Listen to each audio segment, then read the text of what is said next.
we don't really have any idea where it is until it makes contact with the eyes, ears, nose, tongue, body, and mind. Therefore, the universe doesn't have any meaning except for the various objects that interact with the nose, tongue, the eyes, ears, nose, tongue, body, and mind. When we stop being delighted with all these things, stop being engrossed with them, infatuated with them, then there's no more ego that's born out of this delight. There's no more age. We're no more longer delighted with age, engrossed with age. The last one is the ninth is seeing regarding the impermanence of all sankharas. A bit about the meaning of sankhara. They usually just think of the sankharas as being just the body. But the meaning of sankhara is concocting. San means together, kara means to make, so it's to put together, to make. It's like you take different ingredients and cook them together, the way a mad scientist concocts potions and monsters.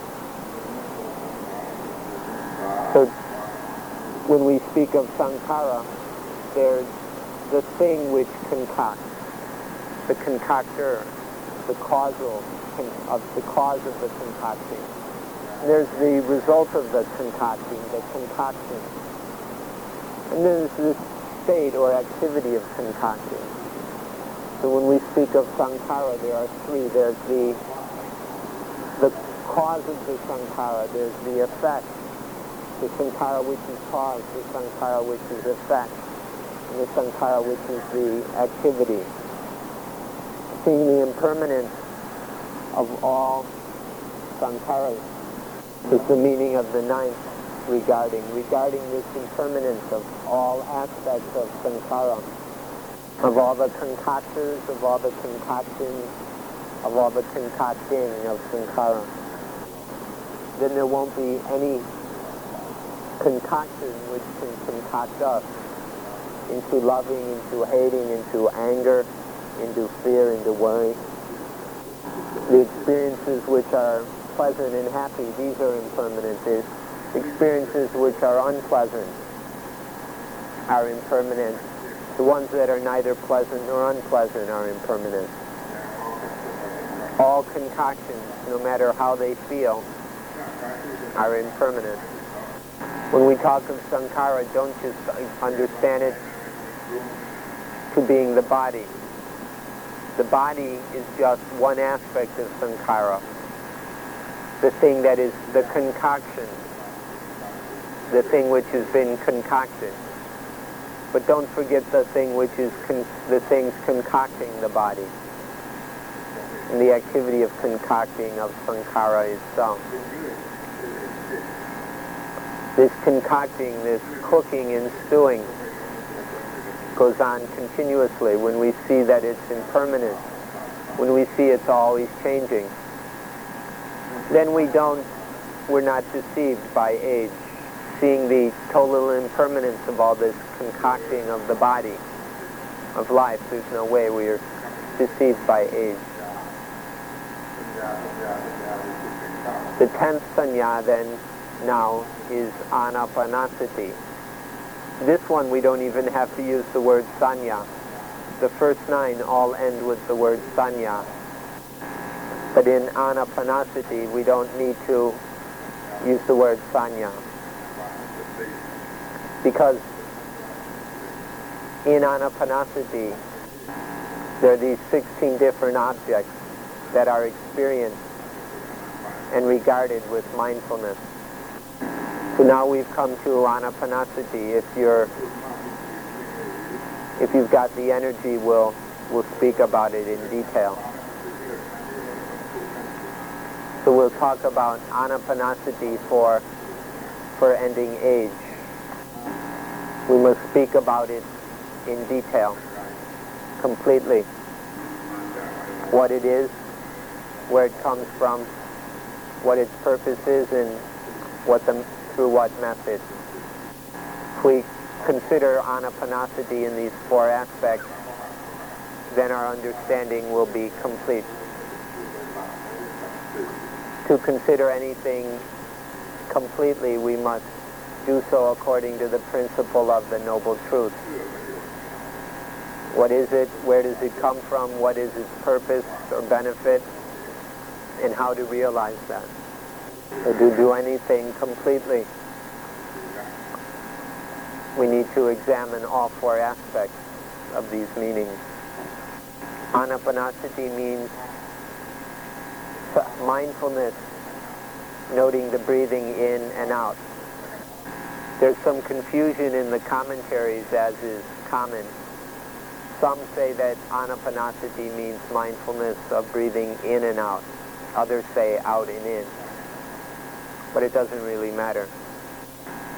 Sati means the tool of noting, that which notes, which observes. So let's begin by discussing its name. Its name is Anapanasati. There's Ana, and then Apana, and then Sati. Sati is that which notes, which observes the breath. In and out, the breathing in and out.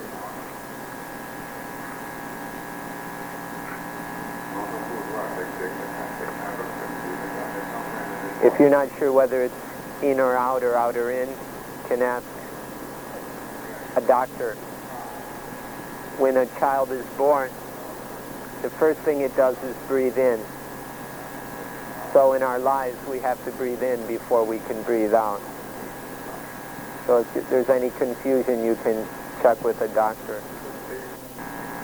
So the sati notes the breathing in and out.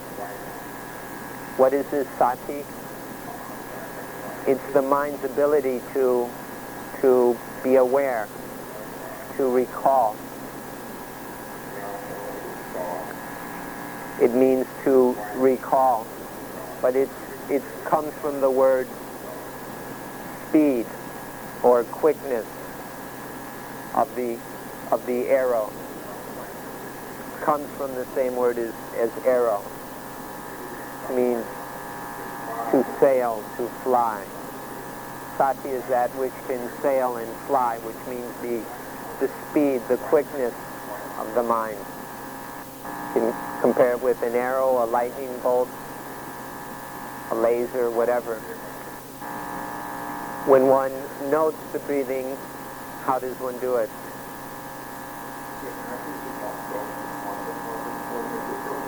One finds a suitable location where there's not too many disturbances. Doesn't have to be perfect, but good enough. But if you can't find anything free of disturbances, settle for whatever you've got. Even on the train, bouncing around all noisy and everything, one can still practice. If conditions are better, then it's easier. If we have good conditions, it's easier to practice. But we should learn to practice wherever we can, to find the best, most comfortable, convenient place we can. Don't make our practice into a problem, into a lot of trouble. Just find the best things we can. Choose a proper posture. Sitting is the best posture for anapanasati. The other postures, there's a lot of movement which can be distracting. But to sit is most appropriate. Sit in a stable way. To sit in the meditation posture, the lotus, if possible. What the yogis call the lotus posture. If you can't sit in a full lotus, then a partial lotus is okay. Put your right foot on the left hip and your left foot on the right hip. Those who are really serious about anapanasati will be able to do this. At first maybe we can't, especially like the foreigners who've never sat on the floor. This is very difficult. But if they're serious about it, they learn how. When I was in Burma, I saw them, a bunch of Farangs sitting in a meditation hall, and they're all crying because it was so painful to sit on the floor. So we must practice this a long time until we can sit properly. It's worth, Thai people though learn to sit in the meditation posture since they're little, so they have an advantage over many other people. If we can sit in a stable posture, this is called sitting samadhi.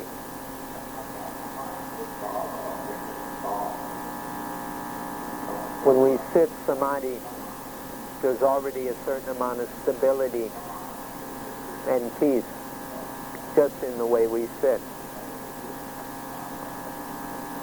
So even if it's a bit difficult, don't pamper oneself with chairs. Learn how to sit on the ground.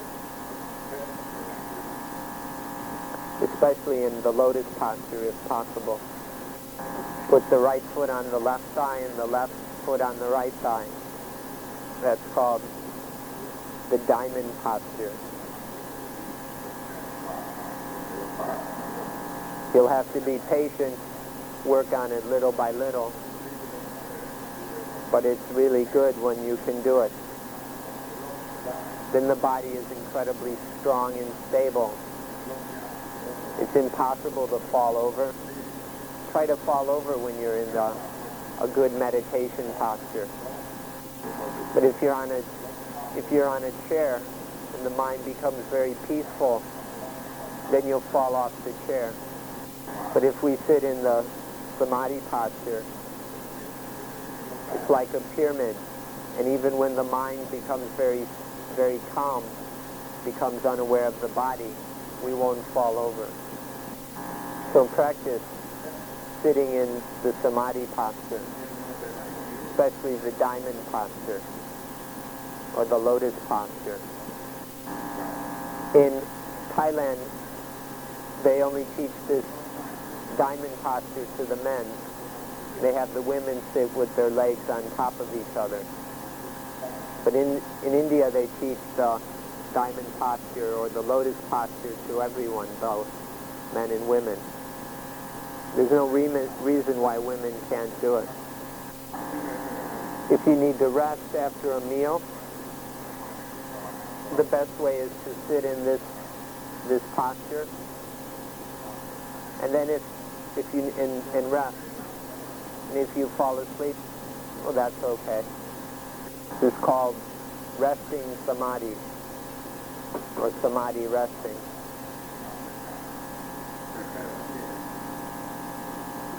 You can sleep while sitting or stay awake. If you keep working on it, you'll be able to do it. So now we note the breathing. We just pay attention to it as it is naturally. You don't need to control it or do anything with it. It's just entering and going out naturally in its ordinary way. The fresh air comes in, the old air goes out, and the fresh air comes in again. Just noting, observing, paying attention to this ordinary natural breathing. Now we come to a question somebody just asked, which is, how do we know the in-breathing, how do we know the out-breathing? This is something we shouldn't have to ask anybody else. Just pay attention to it so you know for yourself how the in-breathing is, how the out-breathing is. Then later, once you can observe the normal natural breathing, when you're breathing in, you can make it go in more and more. Instead of just breathing down into the belly, you can breathe in more and more till the abdomen expands till its fullest. And then even the upper chest begins to expand. And the stomach contracts, the abdomen contracts. You can, for practice, for experiment, you can breathe in as far as deeply as possible. Breathe in as much as you can until the upper chest expands fully and the abdomen is taut.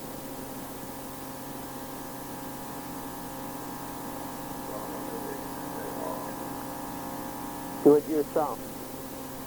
And then when you breathe out completely. The chest sinks in and the stomach loses its tautness and expands a bit, or sags. You can breathe very smoothly, gently, lightly. You can force it, make it very rough, coarse, and violent. You'll see that you'll get totally different results. Then practice breathing more and more subtly, more and more refined. One can breathe so refined that there's no rising or sinking of the abdomen or chest. Then the most excellent, the highest, most refined kind of breathing will be the breathing when there's real samadhi, when there's true samadhi. Then the breath is so light, so subtle that you can't even feel it. Some people think the breathing is stopped, but that's not correct. Just that the breathing is so subtle that it can't be felt. So some people say the breathing is stopped. But that's ridiculous. If the breathing stops, you'll die. It just means that the breath has become very subtle. You can start practicing now. You don't have to wait until you get the attainments, the jhanas, and all that. Just while sitting here, practice breathing deep and long. Make it so subtle, so fine, that there's no symptoms of rising or falling. To learn how to breathe naturally, let it be natural. Learn to breathe long. Learn to breathe in the most refined way. So some of the questions like, when we breathe in, does the abdomen expand or contract? When we breathe out, does it expand or contract? We don't really have to answer these questions, because when we breathe deep or short, violently or peacefully, the breaths are different. To know the ordinary breathing, the very fine and subtle breathing. Those who are truly have the spirit of study, of investigation, can do this. Subtle means that the breath can't even know, you don't even know you're breathing. So at first, check the breathing, get familiar with the breathing. You can breathe very short and fast, so that you even make noise, snorting the air in and out. Then making it more and more fine, so refined that you can't even feel it. One can learn to breathe so long, then one doesn't even know that one's breathing, but one isn't dead. This is called testing the breathing.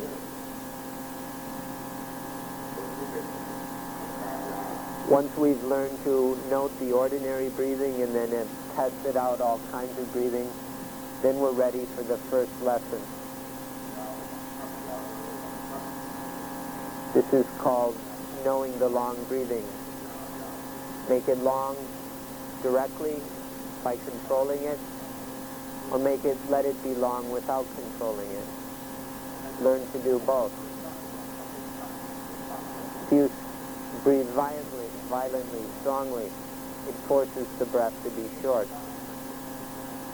But this shortness is unnatural.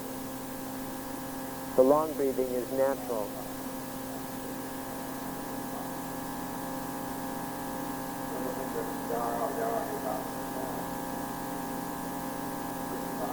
To study what the naturally long breathing is like, what that longness is, what it's like, how we experience it or feel it. Then we study when the breathing is long, how everything is. When the breathing is short, knowing how everything is. Seeing what kind of influence the long breathing has on the body, what kind the short breathing has.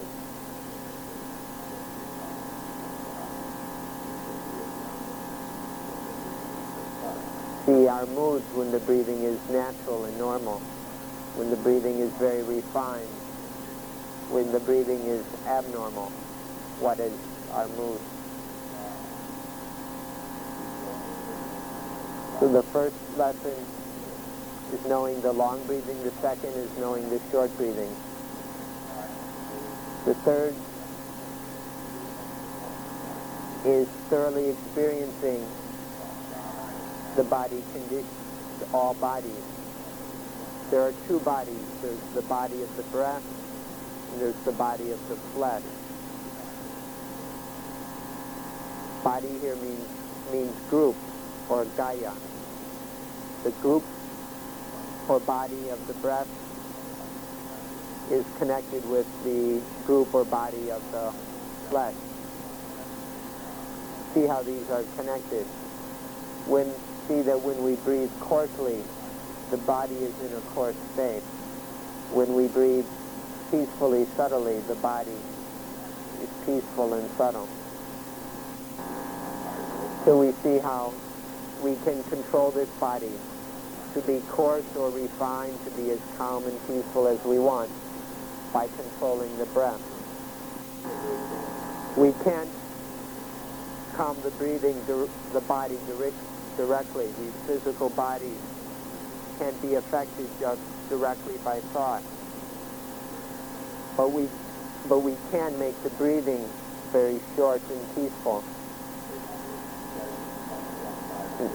And we can use this breathing to calm the body. With long breathing, we can even control bad, wicked thoughts and feelings like anger, greed, hatred, fear, worry, envy. When we can master the long breathing, we can also be free of anger, fear, hatred, worry. The fourth lesson is calming the breath body, the Kaya Sankhara, making the body conditioner, that is the breathing, peaceful. If we want, we can calm the breathing so far that samadhi develops in the mind, enters jhana, the first, second, third, fourth jhanas. But this is beyond what is necessary. If you can do it, it's good, but you don't have to. It's not necessary. But if you want to refine samadhi more and more, that can be beneficial. To make the breathing calm until the 5 factors of vitakka, of noting the object, vichara, experiencing, making experience in the object, piti, satisfaction with one's success, sukha, a cool joy, and ekagata, the mind that has just one object, the mind with a single object, vitakka and vichara, and then there's just piti and sukha, and upekkha. But this piti can be really disturbing. And we can drop that so there's just sukha and upekkha. And then we can even drop the sukha until there's just upekkha and ekaggata. This is the fourth jhana, the highest of the four rupa jhanas, or material jhanas. So this is the first group of lessons, which is called Kayanupassana, the contemplation of the body. Getting to know all the different aspects or kinds of breathing, seeing how the breathing conditions the body, and then calming the breathing, calming its ability, using the breathing to condition the body in a way that samadhi develops. At this point, I'd like to advise you to don't think that it's difficult and don't think that it's easy. Don't let any illusions deceive you into thinking that it's difficult or into thinking it's easy. If you convince yourself that it's easy, that's not true. To practice without difficult and ease. Just practice straight, forwardly, step by step. If one can do this, one can even end age and end ego here in this first tetrad. The more one can calm the breathing and develop samadhi, the easier it'll be to end age, to end ego. When one can master the breathing using this first tetrad, then one can calm the breathing and calm the body whenever one wants. Wherever you are, just calm the breathing until the body becomes calm. One can relax oneself anywhere. And then one is master over the body. We're no longer the body's slave, but now we, and we means the mind, can master this body.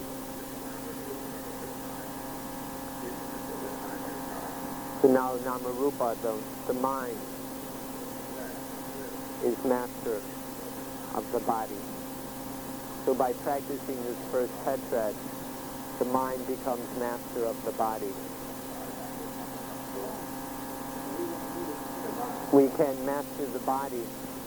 The mind masters the body by using the breath. The mind directly masters the breath. And this in turn regulates the body. We can become so skillful in it that we can do it instantaneously.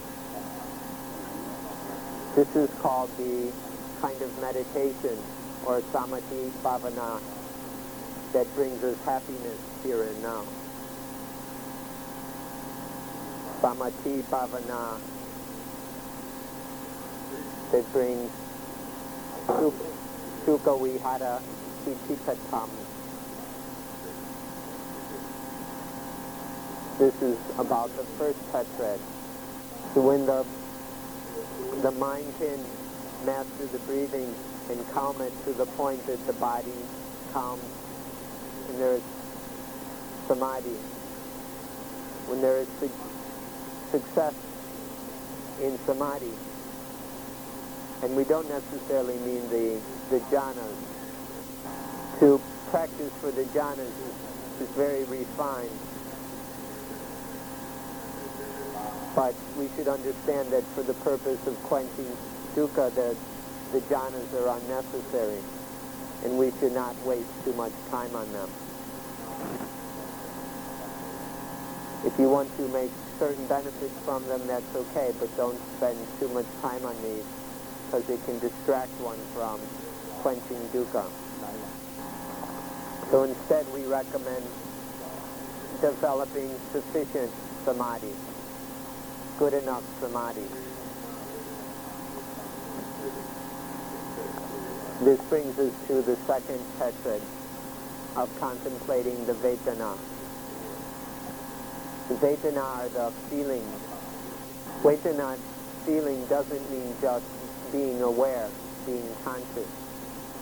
But Vedana means when there is awareness, consciousness, to the degree that there's pleasantness or unpleasantness, attractiveness or repulsiveness.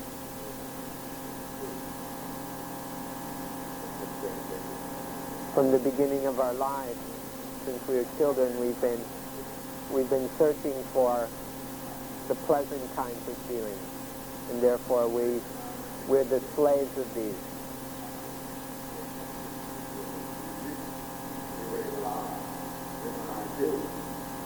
These Vedana are the very important matter of everything in life. Time has its meaning because of the Vedana, because of our desire for happy feelings or to get rid of unpleasant feelings. There is time. Age comes from the Vedana.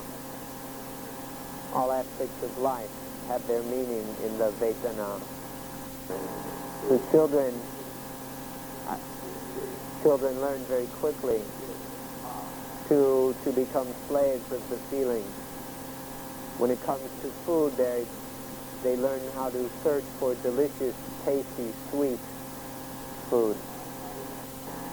And then as people grow older, no longer interested in ordinary experiences, they want sex. Sounds, for teenagers, sounds have to be sounds of the opposite sex. They've seen the opposite sex. The smells, the touches of the opposite sex. And so we become truly enslaved to the feelings as we reach adolescence. When we're their slaves, these feelings control us. They control the mind. Why do we work? Why do we earn money? In order to buy feelings, according to our growing, expanding desires. We don't know what is enough, so we don't know any end to the feelings.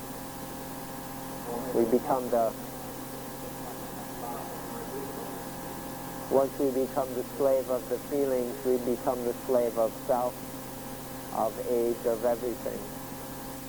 So in this world, there's nothing that is as much of a problem as the Vedana.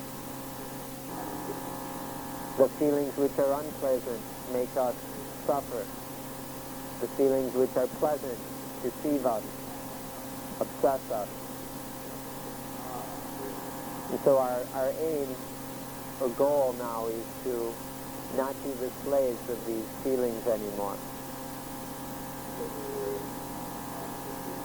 To develop anapanasati further, to progress in this second tetra. The first one is to take piti as our object, satisfaction. The second is to take sukha or joy. The third is to experience how they condition the mind. And the fourth is to control these feelings so they can't condition the mind.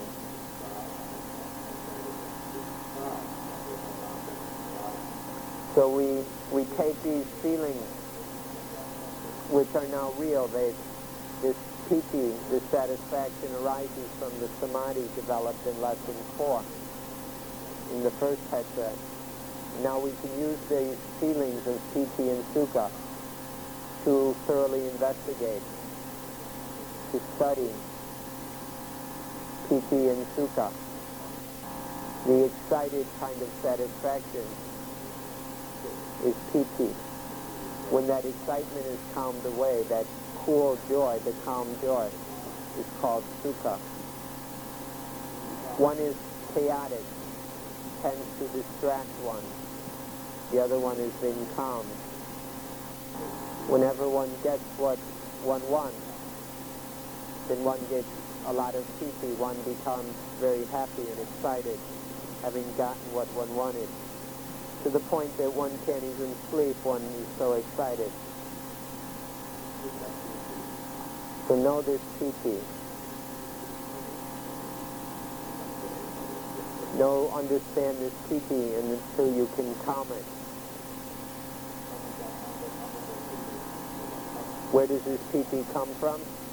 It comes from the piti in the samadhi that developed in the first tetrad.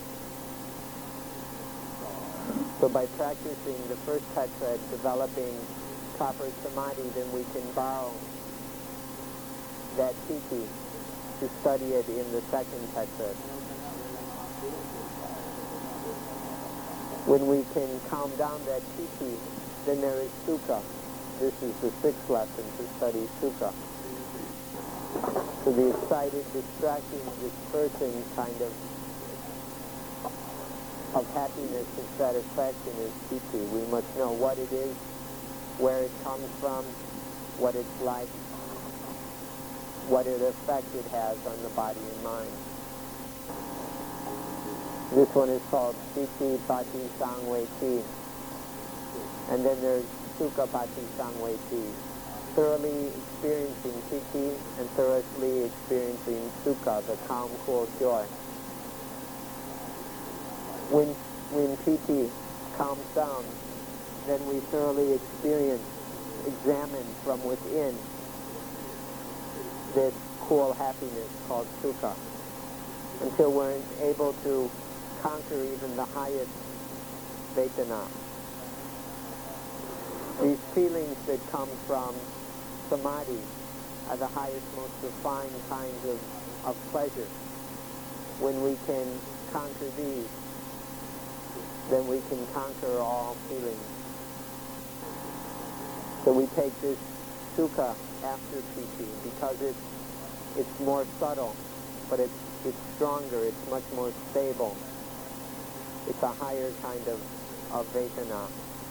We must understand it until we can conquer it. So the fifth lesson is to bathe in piti as we breathe in and out. We're still aware of the breathing in and out, but as we're breathing in and out, we bathe in that piti.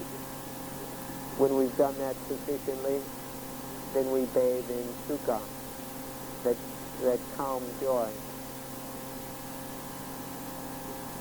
Bathe in that sukha, that happiness while breathing in and out. These are the first two lessons of the second tetrad. Once we know these vedana very well, we can continue our study by examining how these feelings condition the mind. We study these feelings until we see that they are the citta sankhara. We see the feelings are that which condition the mind. The more we see that the feelings concoct the mind, that is, concoct thought, and we see how the feelings control thought, determine thought.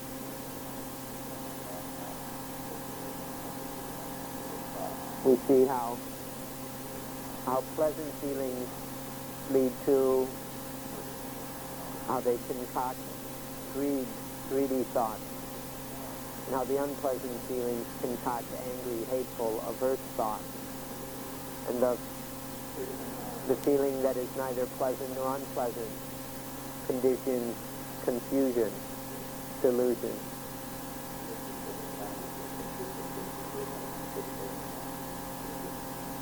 So when we want to think in the proper ways, we have to learn to restrain and control these feelings. Otherwise, the feelings will concoct us into all kinds of foolish thinking. And then the next, after we've thoroughly understood the way the feelings condition and concoct the mind, the next lesson is to calm the concocting of the mind. We calm, we remove the influence these feelings have over the mind. So now that's the second tetrad. This brings us to the third tetrad, Cittanupassana, contemplation of the mind. When we know the body well, when we know the feelings and how they condition the mind well, now we're going to play with the mind. We're going to study the mind itself, not its activities like feelings, but the mind itself. We experience how the mind is in all its different forms and manifestations. How is it when there's greed, when there's not greed, when there's anger, when there's no anger, when there's confusion and no confusion, when the mind is high, when it is low, when it is big and small, dense, condensed, contracted, expansive, ordinary, excellent. So when the mind is not yet liberated, know what all these different minds are like. Know whether the mind is liberated or not. Is this mind the liberated mind? Or is it the mind that is not yet liberated?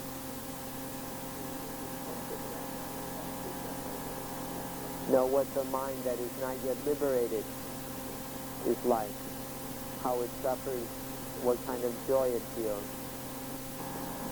So the first lesson of the third tetrad is experiencing all the different states of mind.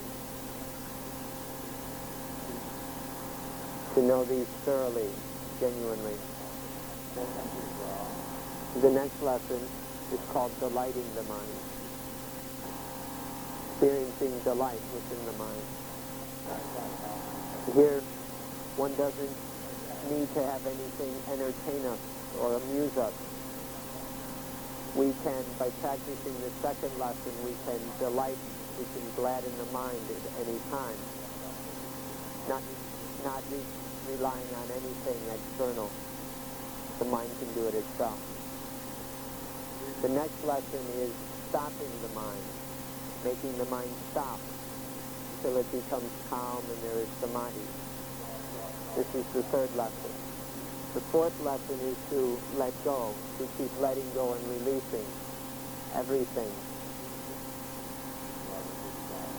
To make the experience of the mind releasing its objects, releasing its moods, its experiences.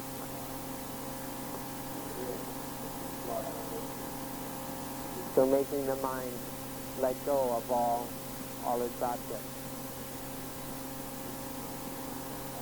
So the 12th set is said, liberating the mind while breathing in and breathing out.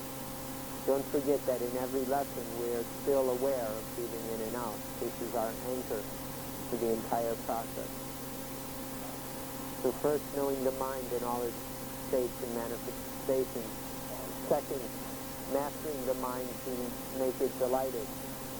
Third, concentrating the mind in from ordinary to very subtle levels of concentration. And then liberating the mind.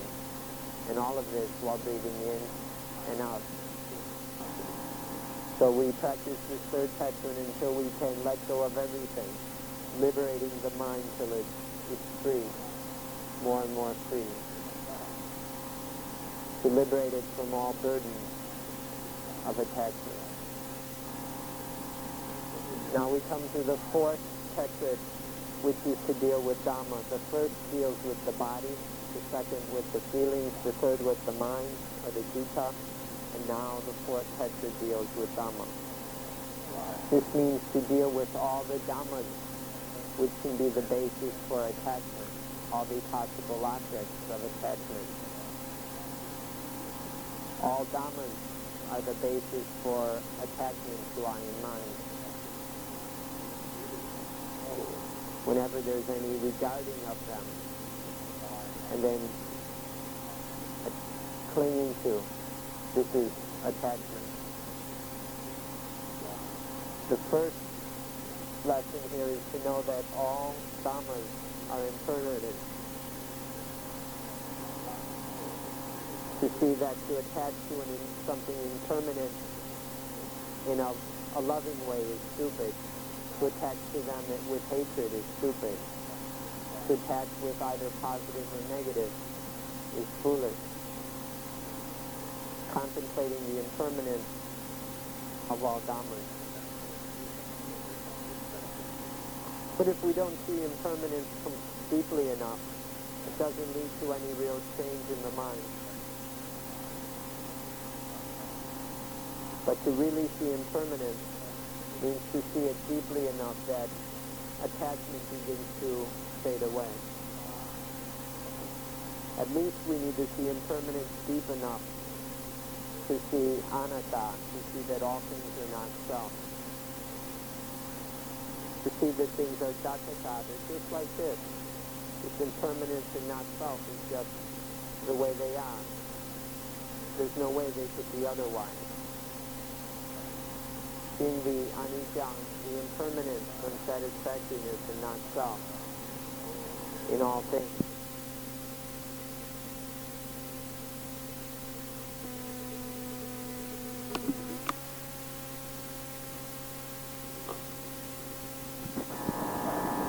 Seeing the anicca, the impermanence, unsatisfactoriness, and not self in all things. Seeing the anicca, the impermanence, unsatisfactoriness, and not self in all things. Seeing that they're conditioned by causes, they depend upon causes and conditions, that they are itapacayata. When we see the three characteristics of impermanence, unsatisfactoriness, and not self, we see that this is just the way things are naturally. It's the natural way of things. We see that this is the natural order, the dhamma niyamata.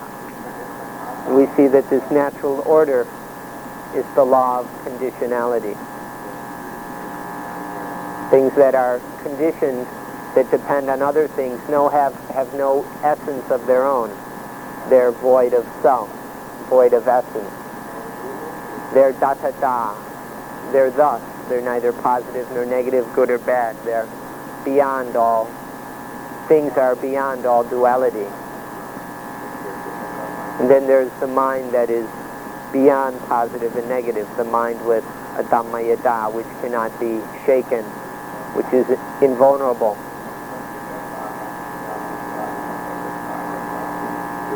So seeing the natural way of things, the natural order, the law of itapacayata, the voidness, the thusness, and a dhamma yada. If we see this truly, then it leads to the dissolving, the breaking up, the fading up of attachment in the things that we've attached to. Leads to the fading away of things we are attached to. And the fading away of any future attachments that might arise. When the mind is thoroughly noting the impermanence, when one is thoroughly contemplated impermanence to the degree that there is the fading away of attachment, we can contemplate this fading away, the viraka. And if we contemplate that fully, then attachment quenches, and we can contemplate the nirodha of attachment, of dukkha. Then the last thing to contemplate is tossing back all the objects that we've ever attached to as I or mine, flinging them back to nature. The first lesson is called anicca nubatti, being one who contemplates impermanence. The second is viraka nubatti, being the being the contemplator of fading away. Then there's nirodha nubatti, being the contemplator of the quenching of attachment, of dukkha. Then the last is pati nitsaka nubatti, which is to end, to be finished, to have ended all attachment, and to be thoroughly certain that there will never again be any attachment to anything as ego or mygo. Then, so this is our way of developing life. Using anapanasati to raise up life from level to level. Cutting through attachment, letting go of problems. Developing the self through anapanasati. Anapanasati has its 4 tetrads.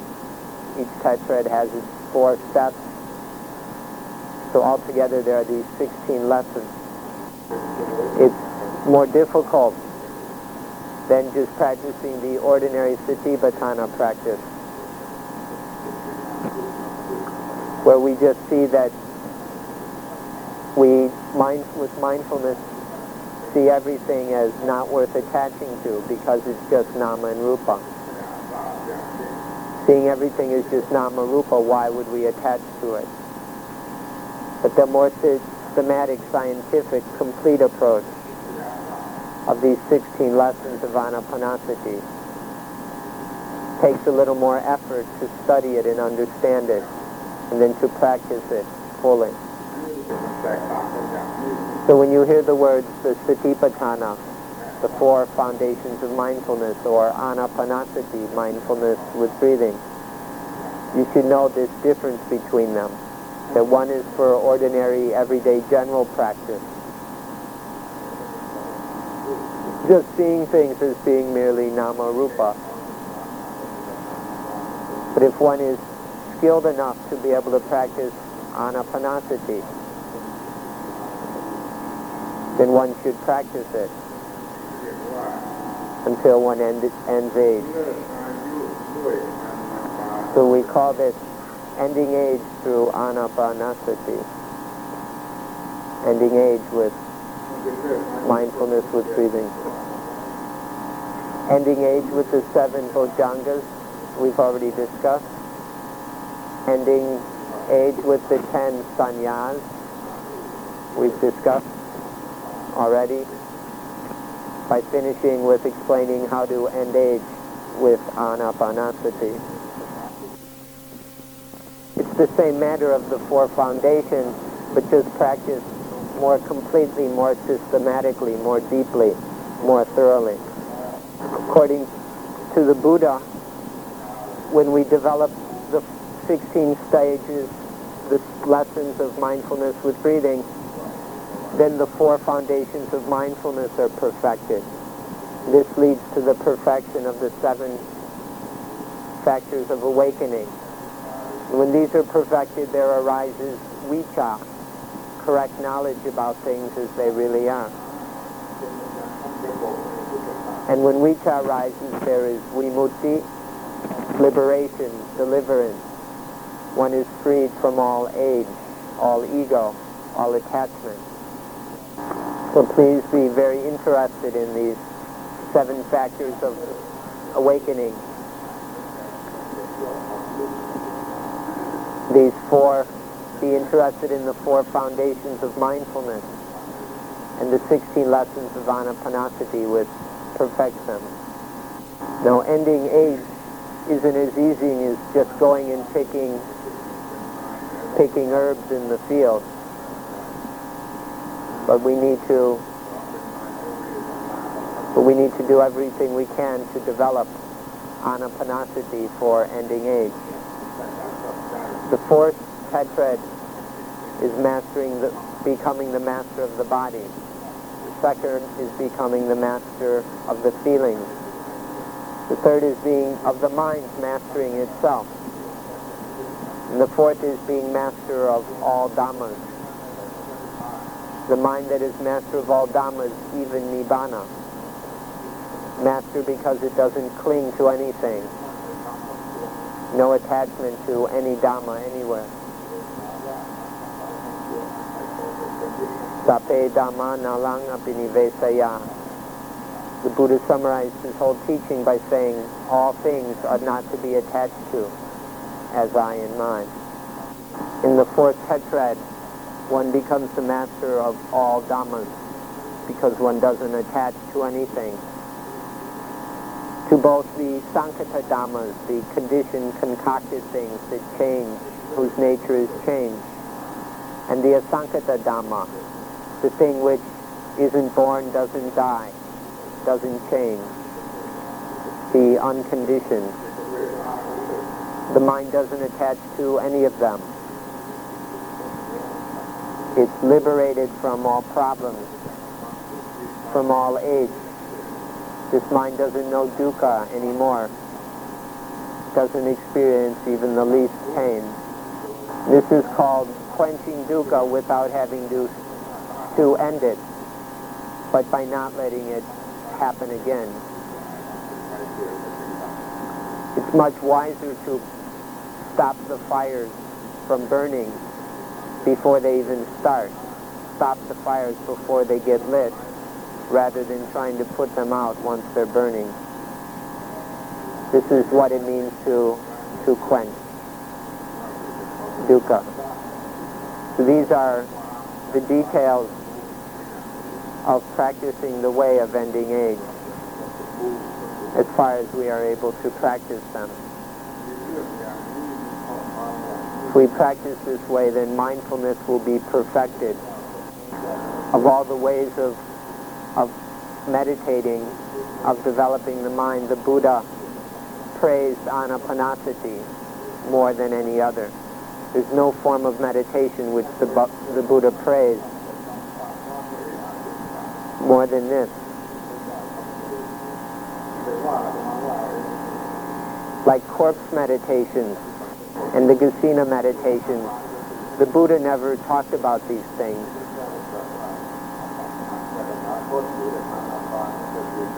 Instead, he said that when I, the Tathagata, dwelt in the dwelling, lived in the dwelling of anapanasati, the body was relaxed.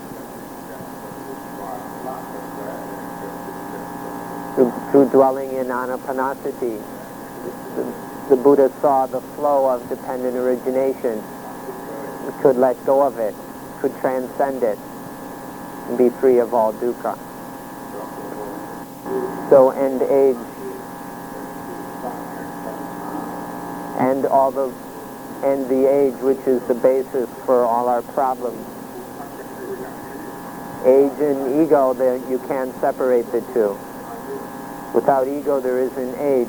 With no age there's no ego. None of the problems associated with age. When there's no attachment, there's no ego. When there's no ego, there's no dukkha. When there's no ignorance, there's no attachment. So quenching ignorance, desire, attachment, ego, age, all the problems, all the pain of age disappears by eliminating ignorance. It doesn't mean we have to kill ourselves. So destroy ignorance, destroy the egos, destroy attachment to I and mine, and then Nibbana will come by itself. You don't have to go looking for it. Now you're closing off Nibbana. Our ignorance, our attachments build a wall between us and Nibbana. But just remove that wall and Nibbana will come by itself.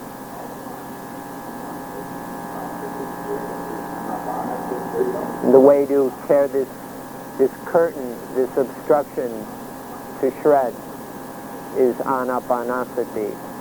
So we've been speaking about the matter of ending age rather completely in these four aspects according to the principle of the Noble Truth.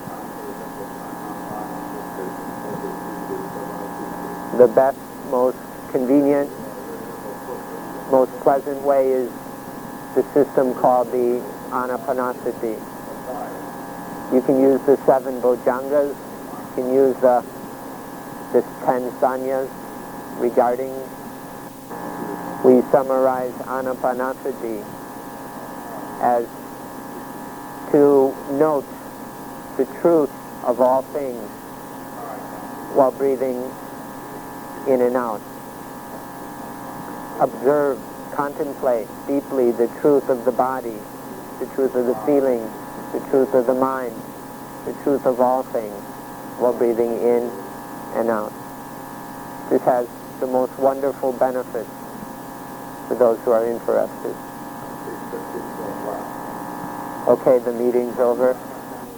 You've endured a lot of pain and suffering, putting up with this matter of ending age.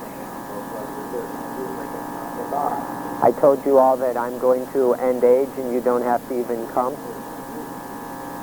but you came.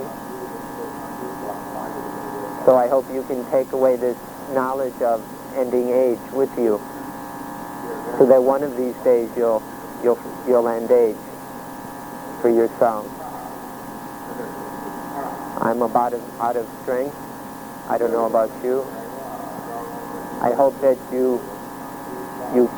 your investment of time and energy has been worth it, that you've made a profit out of this time.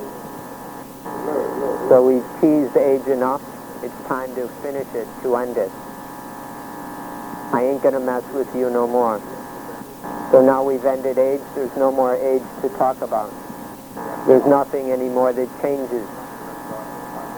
There's just that which is still, that is, remains always the same.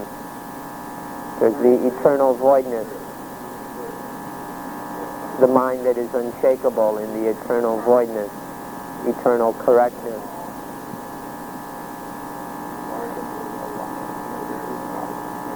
So please be careful. Watch over yourself, guard yourself. Don't make mistakes. Don't waste time. Don't be stupid and careless. And none of this will be outside your abilities. There's no one who can't end age if they set about doing it. So please carefully practice. You can all end age, even if not completely, 100%. You can still end age. You all can practice this. The Buddha spoke of the group of people that wouldn't listen to him, that it was impossible to speak to. But we aren't those people. We're the ones who can be spoken to. We're able to listen and to begin, even with, if not with ease, but we can at least begin to put what we hear into practice. So let me express my joy, my congratulations, my appreciation that you've come here, spent all this time and effort. I hope that it benefits you in ending age. If it doesn't, if you've just wasted time, then Yama, the king of death, is going to give me a real hassle for wasting your time, for sitting up here talking, and you didn't even get anything out of it. So please, save me the hassle and learn how to end age. And don't fart around. Then this is the way we can carry out the Buddha's wish. The Buddha's wish was that everybody would know how to quench dukkha, so that there can be peace in the world, because people without dukkha have no need to be selfish. The Buddha's wish was that all of humanity, the entire universe, the devas, everyone, would benefit from the Buddha Dhamma. Our way to do that is to end age, to end all the problems, all the pain of age. Then we have carried out the Buddha's wish completely. So as you leave, make sure you take away more than you came with, at least more knowledge.